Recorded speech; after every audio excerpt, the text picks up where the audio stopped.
And so guys, I just had my right partial parotidectomy, in which they removed my salivary gland tumor on the right side. So what they did, they cut from here and there, and so the tumor that they collected was bigger than what they expect, so they tend to dig deeper to get everything. And as what the doctors are saying, they said that all the nerves are intact and nothing to worry about it. And the right-sided weakness that I'm experiencing right now is just normal, and it will also subside and soon will be recovered. Syempre on my side, I need to do some muscle exercises para magain yung strength ng right side ko. As you can see, medyo slowly yung speech ko kasi I'm really trying to make an effort. Medyo tiring din on this side, kaya medyo mabilis akong ma-exhaust. Pero I'm trying my best kasi I wanted to really recover fast. This is my day 2 of operation. I got discharged just a while ago today. Yeah, it was really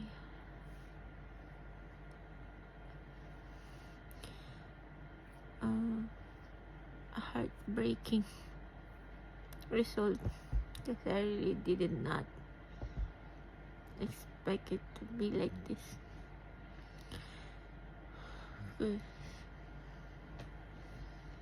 Yeah, things happen na meron talagang ganitong complication na magkaroon ako ng right-sided weakness. And it's a bit tiring on this side of my eye kasi nga hindi siya nagko-close ng kusang. So madali siyang madry. So they prescribed me some eye drops and eye ointment para maging lubricated pa din yung eyes ko. Yan, as you can see, the sudden change in my facial expression. Medyo malaki pa tong side na to kasi talagang maga siya. But strangely nga, hindi ko pa ma-feel itong ear na to na sinasalat ko. And this one, hindi pa. Ito na-feel ko na ito hindi pa. Ayan. Medyo lang, pero konti. Tapos dito, hindi ko pa siya na-feel. So, numb pa yan. This area is okay. I can feel it. Medyo nakikilati na. And I can feel na nangangati na bit. This part is, yeah, a little bit numb pa. So, yun. So, tired na yung eyes ko na to, as you can see.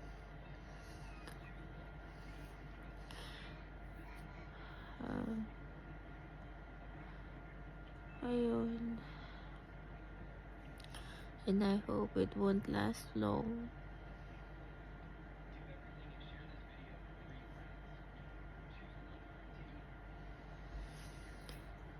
I'm gonna show you a muscle exercise then na I need to do to recover, and every day I'm gonna do videos of myself to see what's changed. Okay, so what I'm gonna do, since hindi nagfo-follow yung left, hindi nagpa-follow itong right ko sa left eyebrows ko, so what we do is to help the right eyebrows go up like this.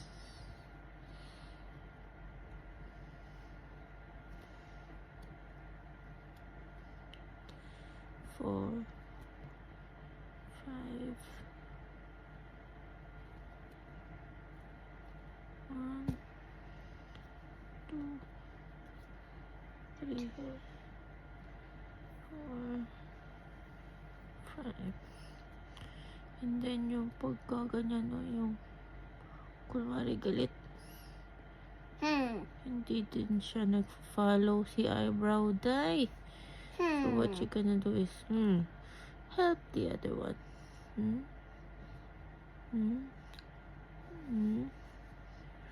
Pinch.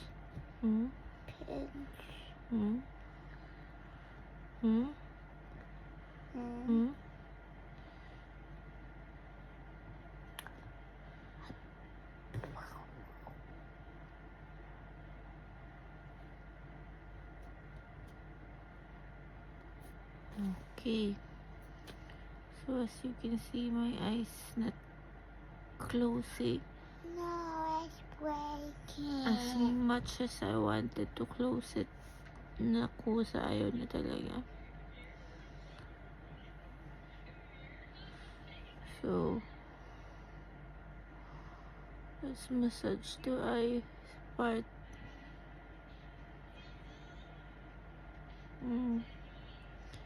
Ayan.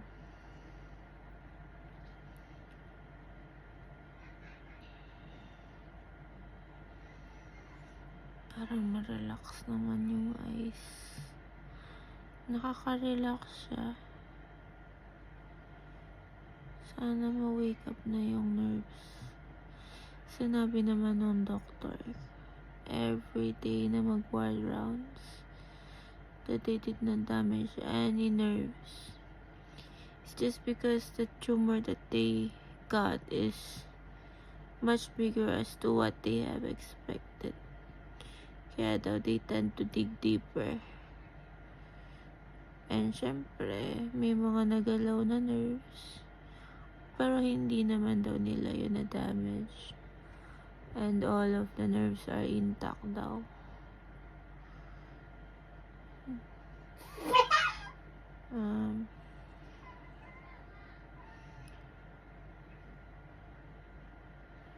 Ayan. So, massage.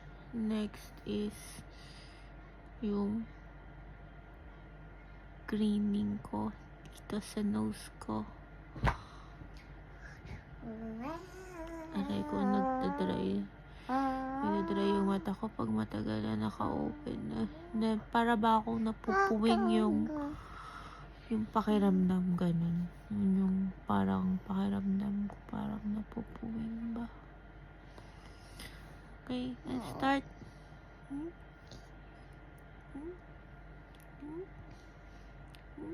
Help the nose.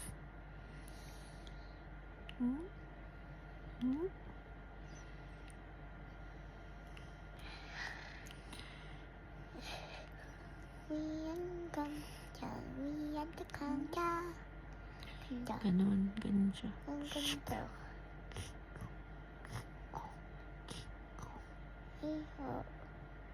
Ganun.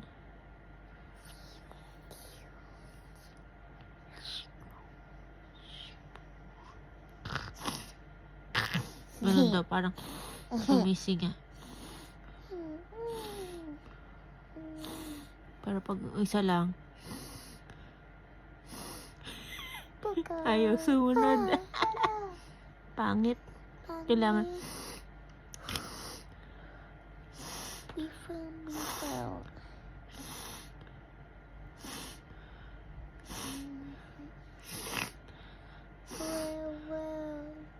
Kaso ayaw nga niya. So, next is yung lips. Since hindi nga siya, ito, hindi siya sumasabay. So, ganyan.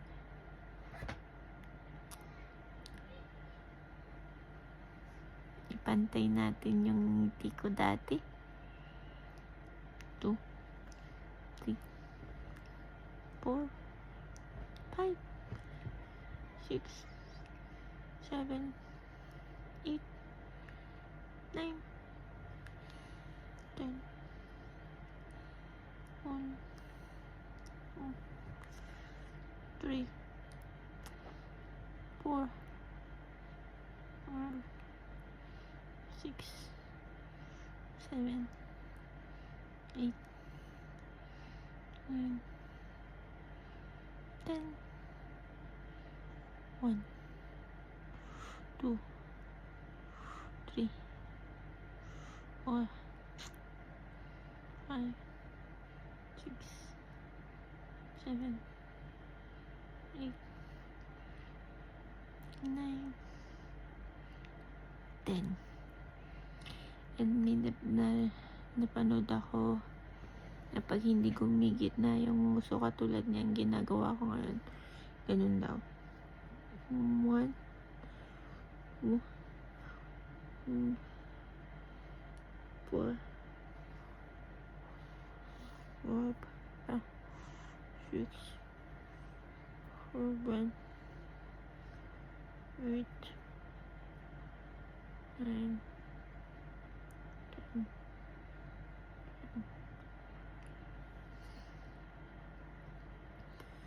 Ayan, medyo napapagod na ako. So, bukas naman.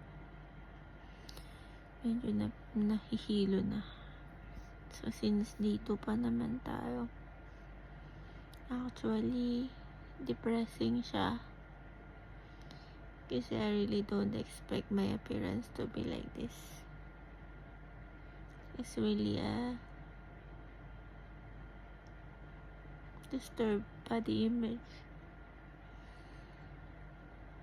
na literally hindi siya maganda pakiramdam. I tend to cry. Suddenly na tulo na lang luha mo. But what can I do? If I will not be able to do this procedure, sabi nila, the tumor will just continue to grow and will have a 10% chance to be malignant.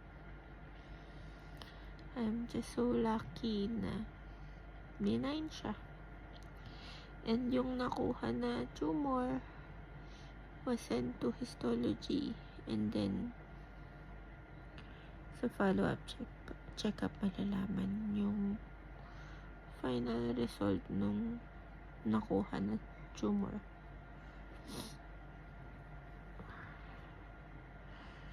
So, yun guys.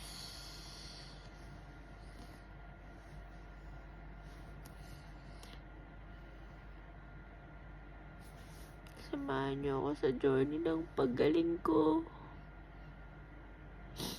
I miss my smile.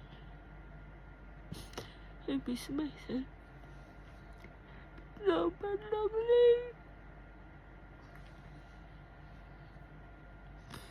Why are you crying? Sorry, anak. I love you. Hug?